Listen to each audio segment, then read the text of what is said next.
why am I making this video? Why am I recording myself right now at 6:48 in the morning? I wanted to talk about something a little more not so upbeat. And so you guys know that if you're new, I was one of Jehovah's Witnesses, and if you're not new, you know that, of course.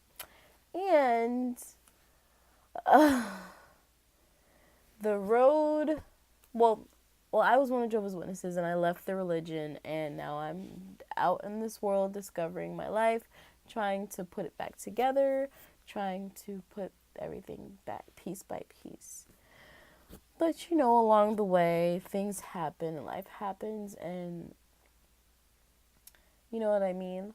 I just wanted to talk a little bit more about that, a little about like how I'm feeling, because sometimes like when I'm sad or when I'm feeling down, I still sing Kingdom melodies. Like they're basically songs from the religion. I don't know how to, like they're basically hymns from the religion that we listen to and sung to and blah blah blah blah. And sometimes I won't lie, like when I'm going through something like some crazy stuff like I'm going through that I can't share, like I will sing a Kingdom melody, and then sometimes like I would be like, what if I go back? You know what I mean? Like I know that I won't, but it's just I had a dream the other night, and that's crazy. I had a dream the other night that I went to the Kingdom Hall and I was there with a friend, and it was like my first time going back since everything had happened. And one of the brothers that I had liked a lot, like he welcomed me back, and he was just like, if you come back, I'll marry you, or something like to that extent, or whatever. And I was just remember feeling so anxious in that dream, like going back and being back, and then having to explain why I left. I mean, having to be looked at differently, having to be looked at as an apostate. Maybe, I don't know. I really don't know my status right now. I don't know I don't know. I just know that I haven't been, and I know they don't talk to me. So that means something. But it's just like the other day I was scrolling down Instagram, and I happened to be friends with some people who are still in the religion. And I know life isn't perfect, and I know that, life, you know what I mean? I know everything is not what it seems, and I know exactly the tactics of like, we have Jehovah's Witnesses have the best life ever, or whatever. And so there's this girl, right? Basically, this girl, when I was in the religion, this girl used to like kind of like bring me to the Kingdom Hall here and there. Then or to church. She would bring me to church here and there, and she would basically like be like kind of like a bigger sister to me. But I don't, I wasn't really like, you know what I mean? Like it was cool. Like we had a civil relationship, I believe. Nothing to it. I remember she was courting with this guy. She was dating this guy all the way into like Illinois. And I had went with her to Illinois to meet the guy. And at this point in time, I was homeless. To be honest, I was homeless. I was staying with my sister in her apartment. This is like right before I left the religion. I was staying with my sister in her apartment, and that's when like she had all the guys over, and I was still a virgin, and like it was hard for me to be around in that, you know what I mean? And plus, being in that position, I wanted to be out of the house more, to be around more spiritual people. And so she took me to Illinois, and there she was she was courting like this guy who was like loaded. Like they were Italian, and he wanted to take care of her. He loved her, I guess. I don't know. I don't. But we had one, and like she knew my situation as well. She knew my situation as well. And when I went there, with them. She explained to me my situation. Not that like she was looking like to help me. Not such situation like she was trying to be charitable or whatever. But it was just like she told him my situation, like, cause he was getting to know me, and I told him my situation or whatever. He was just like, okay, so like when we get married, or whatever, like blah blah blah blah, like you can come and you can live in our basement, and like because they owned apartments, so like they were like you could work in the apartment, like you could, you know what I mean, like you'll have a job, you'll have everything ready, like once she decided to move down there, like I would move down there with her, and like get an apartment with her, and when they got married, move into their basement, because it was a huge house. Like there were some rich Italians, I don't know, they were rich, like they owned businesses, like they all three of them had houses, like the aunt, and the him, they all had a house in this little like three houses, these huge houses in this cul-de-sac. Like they were, like they had money, but you know what? It's their money, and I'm not saying like, oh, they should have helped me or whatever. No, no, no, no, no. That's not their obligation. It was my mother's obligation to take care of me, but that's a whole nother story. Anywho, where was I? So I had went back home, and after like they had made all these plans and promises, I was just like, oh my gosh, yes. I was like, Jehovah, like you're answering my prayers. Like this is exactly what I need. I don't have any ties at home. I don't have any reason to stay. Like I have nothing here. I can just get up and go. You know what I mean? I was just like, maybe this would be the best thing for me spiritually and emotionally and mentally. So I was like, okay, let's go. So I had went back home, and in that weekend was the assembly. And I remember it was the one where they show like that video, like the girl being disfellowshipped and the mom like not answering a call. I forgot what um that assembly was called, but it was like 2017. I remember 2017 to 2018 assembly, something like, no, 2017, yeah. So I went to the assembly, and I was so happy and pumped, and I was like, I'm like, I didn't like proud to like tell everybody, but like the important people that wouldn't know, like like my second mom, who I viewed as my second mom, like I told her, and another sister that had studied the Bible with me, I had told her, and um, when at the assembly, I had went up to the sister that had studied the Bible with me, and the sister that I'm gonna call her um, Laylene. I'll call her Laylene.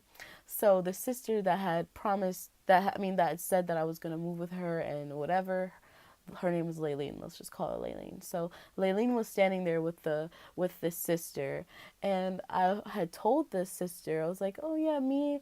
Like, I mean, she knew that I went with them, and like she knew about everything already. So, but I was just excited to tell her from my, you know, like I was like, oh yeah, I'm excited. This would be great for me and whatever. And Laylene was standing there looking at me, just like watch me like this. And like I didn't know whatever. I didn't think anything of it. And then like right after the assembly, she texted me and she was like, I don't think I'm gonna move there, or she's like, I don't think I want to, something to to the extent of like she doesn't want me to go, or I'm not going. I mean, she's not going because her and the guy aren't working out or whatever. So that's the same summer. Is it still recording? Low power mode.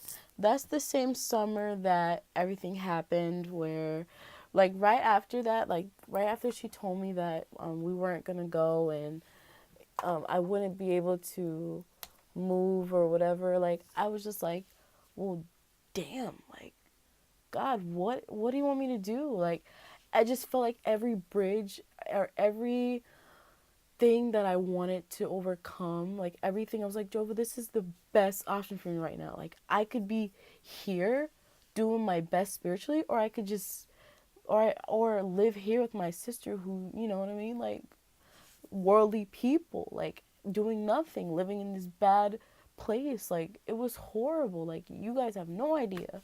At the time it was like the worst thing alive, but now it's just like I mean, it still wasn't the best situation, but like, you know what I mean? But when you're trying to stay spiritually strong and then you're in a situation like that, that's hard.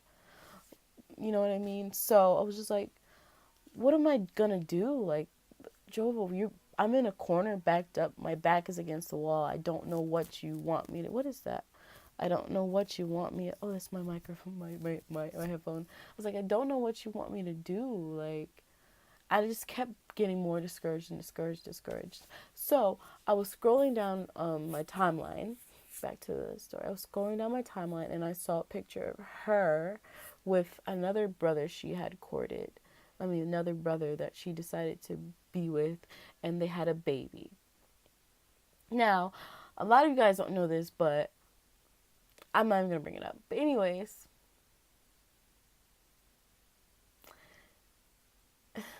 she had a baby, and at this point in time, like, I was supposed to be in that situation or whatever. But anyways, I don't really want to bring anything like that up right now. I just grew instantly like angry and jealous because she's living the life that I wanted. I wanted to be married with a brother and just have my kid and live a simple ass life. Like, I wanted a simple ass life. You don't have any idea of how simple I wanted my life to be. Like, I don't even care. Like, I just wanted to be a wife, get have my little education, be a housewife, take care of my kids, blah blah blah blah. Like, that's all I wanted to do, and I would die content or die happy and then be resurrected or whatever, or live through the system, go to the paradise, and you know what I mean? Like, that's all I wanted in this life. Call me crazy, but that is all I wanted. I wanted to take care of my husband, take care of my kids, like, have a structured family, raise my kids in the truth, let my kids know that I love them. And I can do that now without the truth, but it's just like when you have two people with the same kind of goal, it's easier. Like now with dating in the world is so hard because you meet guys and they're just like, "Oh, I just want to have sex. Like, I just want to fuck." And you're like, "Well, I want a relationship." And they say, "Oh yeah, I want a relationship too." And then when you get into situations with them, and then they decide, "Oh, this is," you know what I mean? Like, "Oh, I don't really want you. You're not for me." Or they change. I mean, I'm not saying like guys in the truth don't do that too, but I'm just saying like they're just, I don't know. But anyways, I saw that and I was just like, it made me like rage inside because I was just like, I kind of like blamed it on her. I was like, she kind of like took that from me, like the opportunity from me. And there's more behind why I have more like anger towards her, because there were several situations where I could have succeeded, but she took that from me. For example, we worked, there was a gas station, right? And she worked there. She was the like second manager because her and the manager were like really close. He was this like older Indian guy, and he had taken a liking to her. Like, she's white female, and like she the way that she like helped him with his business or whatever, basically he's like a more like older closed shell kind of guy, and she was like more open and really like helped him speak English to his workers, blah blah blah blah. So basically he had like really liked her, like they were like work husband and wife. And so I went to an interview and got a job there. She helped me get a job there. Whatever. It was going great. I was working. I think this was like my second or third job, my second job in my entire life. And I was so proud of myself because I was like, I didn't have anybody to take care of me. Like, I was living people person to person. I mean, this was around the time I was living with a lot of people. Like, I didn't have my own anything. And so I was like, okay, I'm gonna work hard. I'm gonna get an apartment. I'm gonna pioneer. I'm gonna go to Bethel. I'm gonna do all this stuff. I'm not gonna let the system take me. And then, like, cause like I was working. Like, when I tell you guys I was working my ass off, I was working. Like, when if he asked me to go outside and collect the garbage, I'd do that above and beyond. And he noticed that, and he was like, "Oh, you're doing really, really good." And like, she would look at me like, "You don't have to do all that or whatever," you know what I mean? And she was like, what, maybe 30. She wasn't that, I mean, she wasn't that old. Like, she's not old. And like basically at the end of like my training or whatever, she was like, oh well, I don't think I'm gonna talk to what's his name, because she was like, can you handle it? She just kept saying, can you handle it, can you do this, like I don't know, like she was just like basically telling, like putting it in the back of the manager's head, like to doubt me, kind of like. And eventually she was just like, oh, what's the name said don't come into work tomorrow, whatever. He doesn't think you're ready, or we don't think, I don't want it to be too much for you. Oh, what do you mean? Let me work. That doesn't make any sense.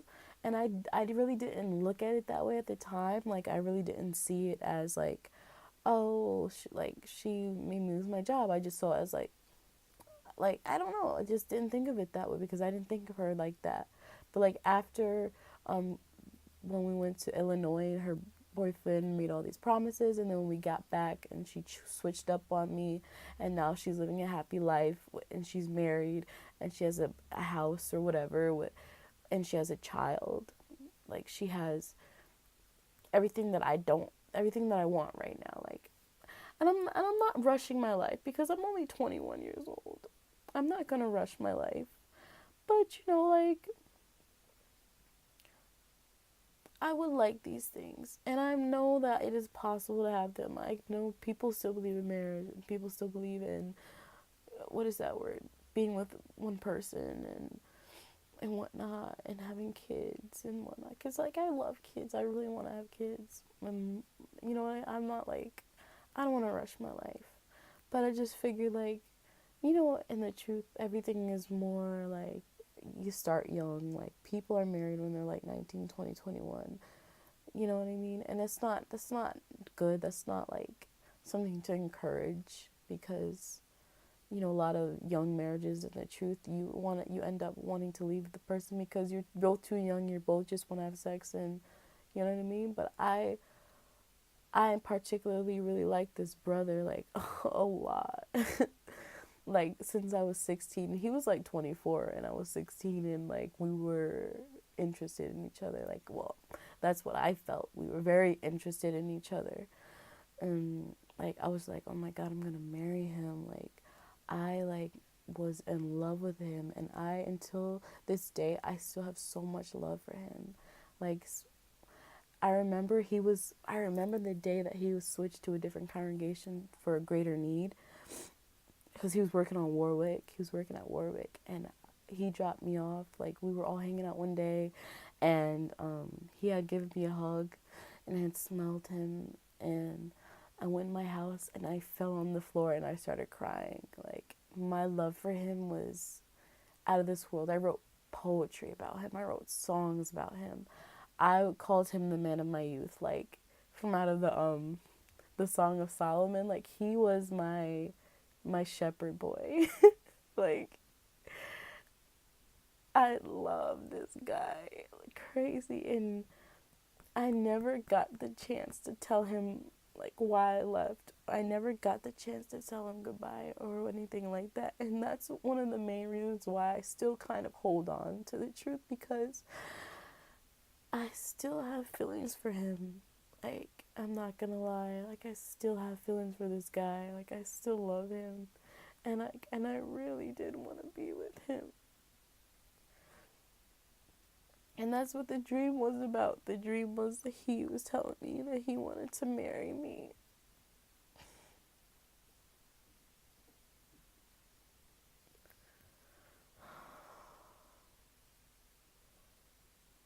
And now sometimes, like, I mean, his social media are like locked. And I sent him a message like maybe 4 months ago. I sent him an inbox, and I was just like, because he gave his first public talk, and he was a ministerial servant for years, and he gave his first public talk, and I was so proud, and so like, I said I always wanted to be there for his first talk.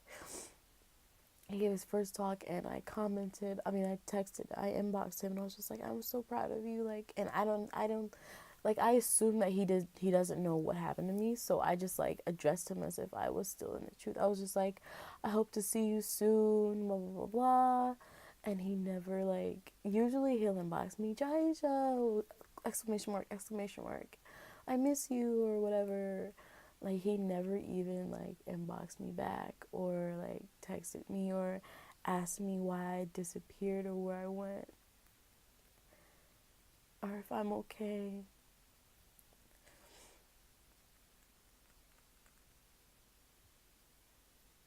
And that hurts a lot because like that was the first man I ever fell in love with. Like you never forget your first love.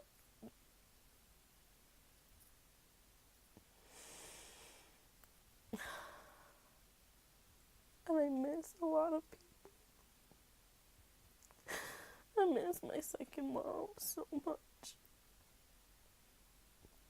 And she doesn't text me or anything like that. I mean, she texted me like a 2 months ago, and she was like, when I was coming to like see her or whatever, cause she wanted to have a talk with me, not like a scriptural talk. Like she's more laid back. Like she wanted to see me, so she was just like come over at her house when nobody was home, so I could see her and like talk. And I just never made my way over her house.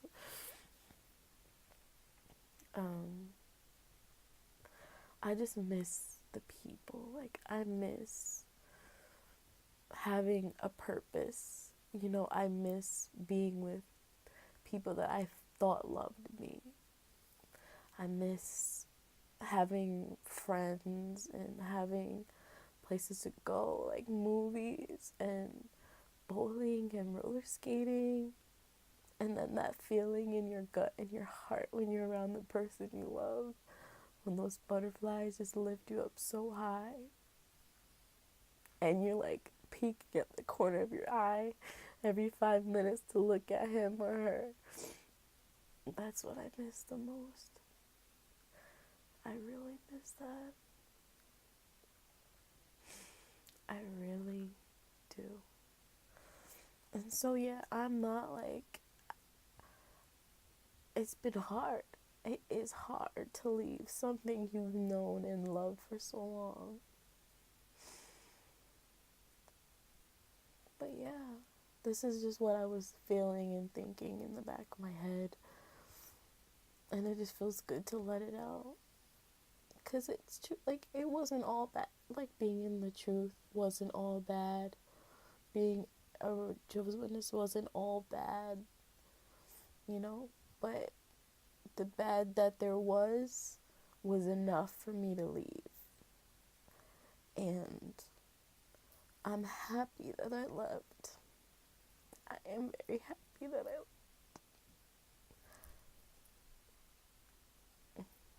My sister's awake. I'm very happy that I left. And I wouldn't want to go back. I just miss the people. So that's pretty much it. I hope you guys understand where I'm coming from if you are ex Jehovah's Witness, or if you are and still in the truth, or if you don't have any clue what I'm talking about. Basically, I left a religion that I've known my whole teen years, like and it's gotten me through a lot. Like being in the truth has gotten me through a lot. Helped me to escape my family life that I didn't like that much. And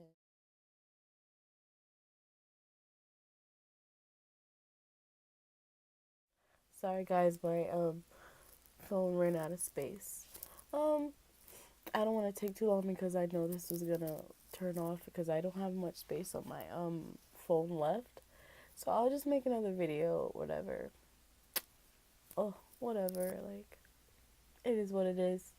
But I hope you guys understand where I'm coming from, my point of view. I'm kind of stuffy, so I kind of sound like this.